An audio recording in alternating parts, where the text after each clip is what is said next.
Hello, my name is Mason Stoops, and today I'm going to be taking you through the Moen GEC9 effects routing system. To start, I'm going to work with the first 6 basic loops here on the GEC9.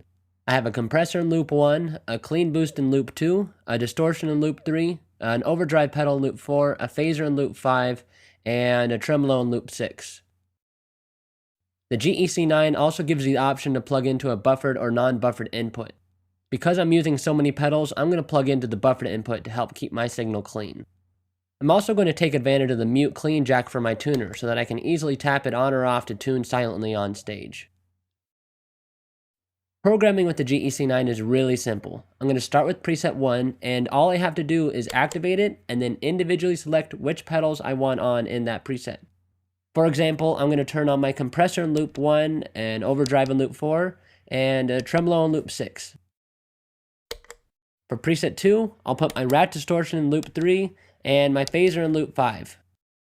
Both of these presets are now saved inside of the GEC9, which means I can switch back and forth between them, and everything we've programmed will stay exactly where we put it, even after the GEC9 is powered off.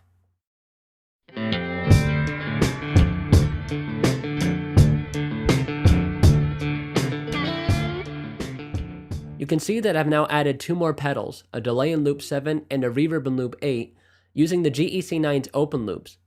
Open loops simply mean that, unlike the first 6 loops, they're not directly connected to each other. This is one of the main features that really sets the GEC9 apart from other pedal switchers on the market, and is an extremely useful feature that lets you use the GEC9 for things like running specific pedals to an amp's effects loop, switching between 1 or more amplifiers, and so much more. If you prefer a more straightforward setup and don't require anything extra out of your GEC9's open loops, then simply close them up with a couple of patch cables and they'll now behave just like the previous 6 standard closed loops. Here's one of my favorite ways to take advantage of the GEC9's open loops. Let's say that you wanted to use a volume pedal.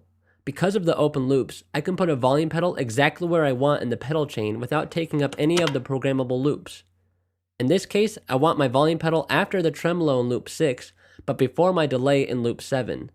This is the best place to put a volume pedal because it lets me control the overall volume of the guitar signal without cutting off the trails from the delay and reverb when I roll the volume off.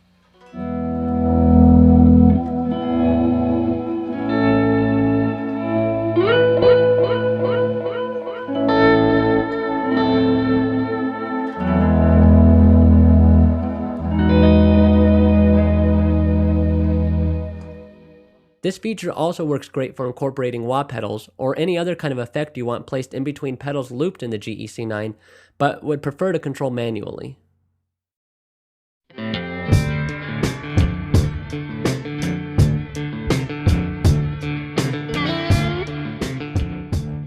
So now I have the GEC9 fully set up.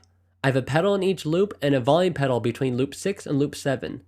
I've also taken my free loop, which is loop 9, and I'm now utilizing it to run to a second amplifier, which means I can now switch between 2 different amplifiers just as easily as I can switch between pedals. Pretty cool. Eventually, you're going to fill up all 5 of your presets. So, when that time comes, you're going to want to start a new bank.